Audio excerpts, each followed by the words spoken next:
Disclaimer.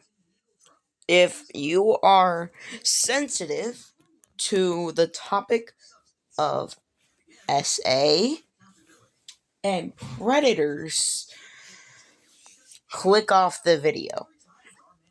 What is going up, guys? I was recently pulled out of vacation because of a new bullshit that Roblox did. Now they're being investigated by the government. And I'm uploading 2 videos for tonight. And this is Where Are the Chris Hansen Predators Today by Sunny Version 2. This video will cover exactly what happened to the 6 most notable creeps from Hansen vs. Predator, and we're going to begin by talking about the math tutor Mike Manzi, who's had his life pretty much ruined. When this is the guy who said, "Oh, I was just checking on her. Nigga, no, you were not." And as a result of the I'm Chris Hansen, No You're Not episode. After arriving at the Sting house, Mike bumped into Chris immediately before trying to make the excuse that he was simply making sure that the 13-year-old girl was safe inside her house. After desperately attempting to leave, Mike was arrested, taken back to the police station, and interrogated for approximately 35 minutes, after which the episode ends with the explanation that because Mike's discussion was pretty clean prior to the meetup, he was only sentenced to 3 years probation, meaning that he avoided any time in prison and wasn't registered on any unsavory lists. However, this isn't to say that Mike's life has been easy ever since the episode went live. In late 2021, a conversation was leaked with one of the show's editors who explained that the head of security, Ron Knight, was actually Mike Manzi's uncle, and that there is a part that never aired where Manzi is insisting to Knight to let him go because he's known Manzi since birth. This is apparently why Manzi made such an effort to convince the crew to let him leave. Bro, no way. Yo, that's just fucking crazy. Of all people, one of Chris Hansen's bodyguards is your dude. If you're a predator and the guy, Chris Hansen's bodyguards is your uncle, bro, you're cooked, bro. You're cooked. You are on that radar for sure. Peacefully, yet his uncle told Manzi the best thing he could do is go through the garage and remain silent, which Manzi obviously didn't do. As a result of the episode, Mike now hates his uncle, which has more than likely led to the decline of Manzi's other family relationships. However, the most interesting thing revealed in the message exchange was that Manzi was an avid watcher of TCAP back in the day, which explains why he recognized Chris Hansen immediately. Mike has since been found on a felony dating site, as well as on Facebook under a different name, where a Reddit user was able to get this picture, as well as apparently have a conversation with Mike, who stated that he gets recognized very often, and that Mike actually seems like a very chilled out dude. On Chris Hansen's podcast, Chris explained that Mike is no longer working in education. As far as we know, he is not tutoring or teaching anywhere. He lives with his parents, which would explain 2 recently surfaced photos of Mike working in a retail job, representing a pretty significant fall since tutoring for some of Connecticut. Well, that's what happens when you chase 13-year-old girls around, asking them to smoke the Zaza. Yeah, I've seen that episode. I've seen To Catch a Predator. And I recognize this episode immediately. This one's kind of just fucked up. I think he was texting her, "Oh, I think you were so cute." That's weird, bro. That's weird. Yo ass gonna get on a list. Then the other thing, where he's all like, what is it? Oh, you want to smoke that Zaza? Or you want to smoke some WEED?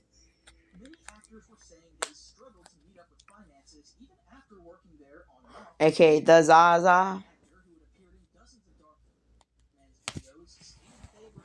Its wealthiest families. However, Mike still got off lightly in comparison to John Dupee, who, as a result of his appearance on the show, has now become homeless. John waltzed into the Sting house. Yo. The mailman? A fucking mailman? Of all people. The friendly neighborhood mailman.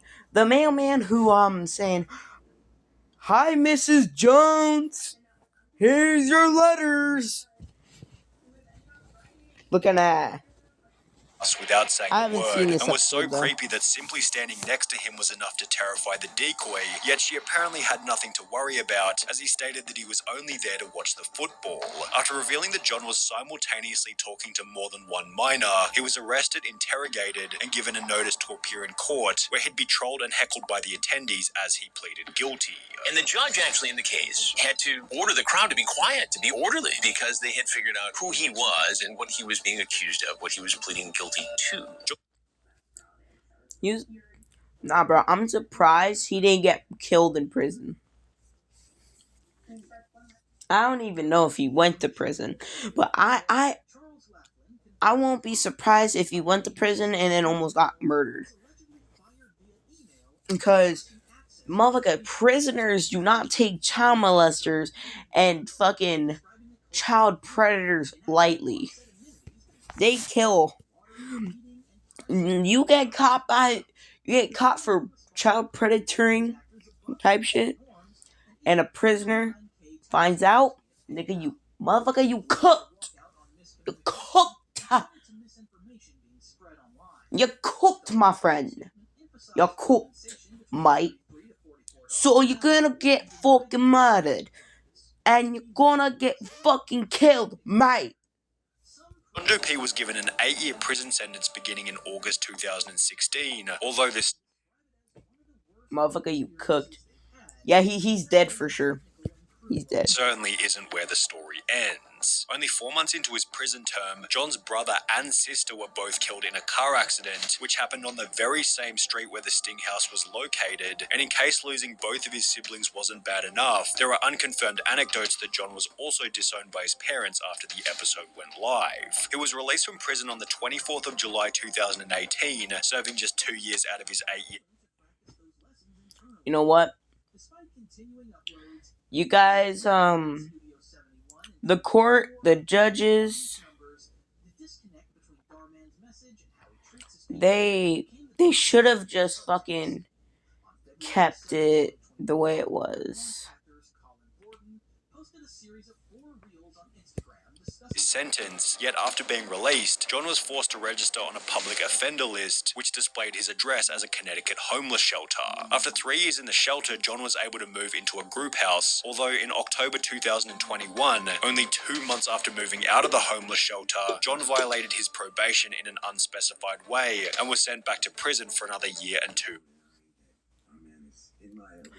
So there was a kid there.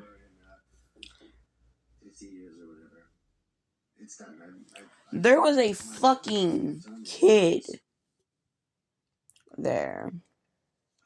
There's no denying that our man is in my obituary, whether I go tomorrow or in 50 years or whatever. It's done. I've loved my time. Yeah. And so much of it. Lock his ass up. Like you, Put him in death row. this little video. So thank you. Months. Since his release in December 2022, John has been residing in a shelter for recovering addicts, although John Dupee isn't the only person on this list who's been back to prison, as Joshua Colon also recently violated his probation. Joshua was the New York plumber who locked the door behind him after entering the Sting House, stating that his biggest nightmare was ending up on a Chris Hansen episode. After Josh comes out of the bathroom, Chris is already there waiting for him. I know who you are. You know who I am. Yes. And as a result, Josh is unbelievably honest, laying out his intentions immediately. After being taken back to the station, he'd incredibly admit that this wasn't the first time that he'd met up with someone underage, which eventually helped the court to secure a 7-year prison sentence. After the sting Make it happened, longer. but before Josh went to prison, he was still working as a plumber and would admit to a co-worker that he was very remorseful and would happily take back his crazy Russian ex, then go back to that house with Chris Hansen. On his really bad days, he would talk about how he doesn't want to die alone, and that he knows that he'll never have a semblance of a normal life again. Josh was sent to prison a few months later in early 2016 and would serve 3 years out of his 7-year sentence. However, this wouldn't be the last time that Josh ended up behind bars. In September 2020, approximately 1 year after being released from his first prison stint, a post was made to the TCAP forum stating, Joshua Colon was convicted Just send his ass back. Keep him there for about 50 years. Today, after spending a few months in prison for a probation violation. 4 years jail, execution suspended after 6 months, probation 9 years. This guy will never learn. Josh's second prison term came to an end in March 2021. After which his former co-worker and friend took to Reddit to explain the reason for the sentence. He contacted me after he got out of prison for a second time, letting me know that he'd been framed. Apparently he wasn't allowed to have any pictures of any children on his phone. His sister shared a picture of his niece in a chat that he was in, and he got locked up for it, his explanation. Interestingly, if you now search Josh's name on an inmate search engine, it states that Joshua Colon is or was recently an inmate currently at the Connecticut Department of Corrections, CTDOC, located in Wethersfield, CT, leading many to believe that Josh is now back in prison for a third time. But what happened to the wealthy accountant who Chris recognized from the train? His name was Charles Lawrence, and after walking into the stick... Oh, shit. And it was a guy who Chris Hansen knew. A man who Chris Hansen knew. Yep, lock him up. About 50 years, probably 100 may do it. House, the following exchange occurred. Now, Chris, what are you doing? But this is the first time I've caught anyone who I know. After which Charles was arrested and taken back to the station for an interview. Throughout the interrogation, Charles made the hilarious claim that because of his poor eyesight, he read the decoy's age as 18 instead of 13. I thought he was 18 when I got scratched. My glasses were upstairs. I'm looking. I thought he said 18. I swear to God, I would never, ever. Yeah. However, the judge wasn't dumb enough to buy this excuse, who sentenced Lawrence to 2 years in prison, which he'd served between June 2016 and June 2018. Whilst in prison, the Association of International Certified Professional Accountants, under which Lawrence was employed, confirmed that Mr. Lawrence's AICPA membership was terminated effective May 25th, 2017, because of a final judgment of conviction for a crime punishable by imprisonment for more than 1 year. Chris also mentioned that Charles had a second job as a commercial real estate agent, and after finding Charles's LinkedIn, it states that he's the president of a company called Lawrence Real Estate Enterprises Inc., which is still active today and lists Charles as the company's CEO. However, Chris did mention on his podcast that Charles had some issues with keeping his license. I'm not clear as to whether or not he's still involved in commercial real estate. There was an issue with his license after his conviction, after he pleaded guilty. Although, even if he was able to, it's unlikely that Charles would get much work. I'm not going there. Never, ever. These days, given his reputation. In May 2021, a post was made to Reddit explaining that they saw Charles Lawrence living in an over 55s complex, which has been confirmed as true after looking up the address listed on his public offender registry. This page also shows the most recent photo of him, taken in mid-2018, exhausting all of the information that we have on Charles Lawrence. However, we've got plenty of dirt on the now infamous Stephen Buchanan, who gained notoriety for showing up to the Sting House.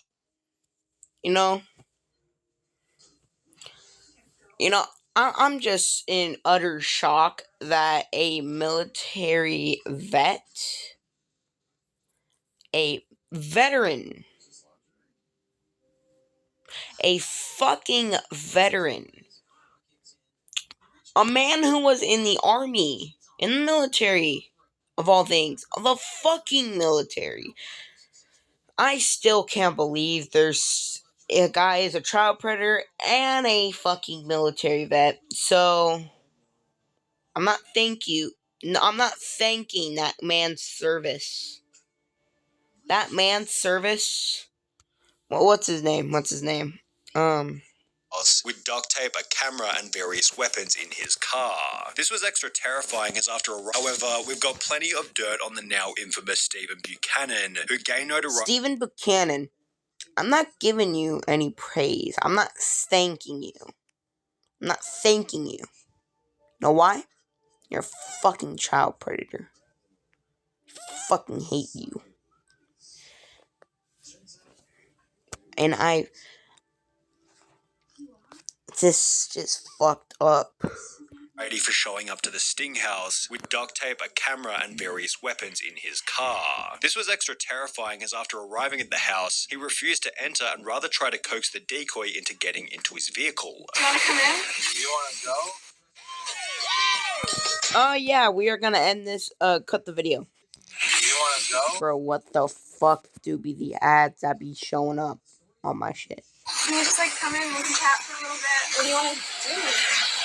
I'll show you around. You got some food if you want. You want to show you around? Can we watch a movie? What about going to the movie? After being confronted by Chris, Buchanan tries to blame his depravity on the PTSD he got during his military time in Iraq. Although despite this impediment, Buchanan still served 3 years in prison, after which fans of the show began to notice that the story he shared with Chris wasn't entirely accurate. A user by the name of Bud1985 took to Reddit in a post reading, "Stephen Buchanan. This took me a good hour of searching through old pics from Iraq, but I finally found it. I served with this turd." Bud continued in the comments by stating, "When he was active duty, he was a tank mechanic. And how do I know this? He was my tanks mechanic. He would do maintenance on it in the motor pool every Monday. He never went on Oh damn. a single mission. He never seen a minute of combat. He may have been through some mortar fire, but that's it. It pissed me off so bad when I heard him blame it on PTSD. The most recent photo of Steve Yeah, fuck this guy. Fucking execute his ass on the spot. Get him right in front of the entire world. Just fucking blow his brains out with a tank. The same tanks that he fixed. Buchanan comes from July 2022, which accompanies a further update from Chris Hansen's podcast. And as far as we can tell, he still lives in Connecticut with his parents. And he's working, driving a large truck. Also explaining that he was able to have a conversation with Stephen's father. I called the number we had for Stephen Buchanan, and a man picked up, and it actually sounded a little bit like Stephen Buchanan. And I asked for Stephen. Right away, the man said, "Is this Chris Hansen?" And I said, "Yes, it is." This is why you're calling. I said, "I'm calling for Stephen Buchanan." And the father had the tone of a man exasperated with having to deal with the circumstances around his son. He told me that Stephen has moved on with his life, and essentially that he wants to only look forward. And then the senior Buchanan asked that I never call the number again. But while Stephen has done a pretty good job of moving on with his life, this has been significantly more difficult for Jeff Sokol, who became arguably the most notable predator in Chris Hansen history after bringing a pepperoni pizza to the Really, bro? A pepperoni pizza. A pepperoni pizza.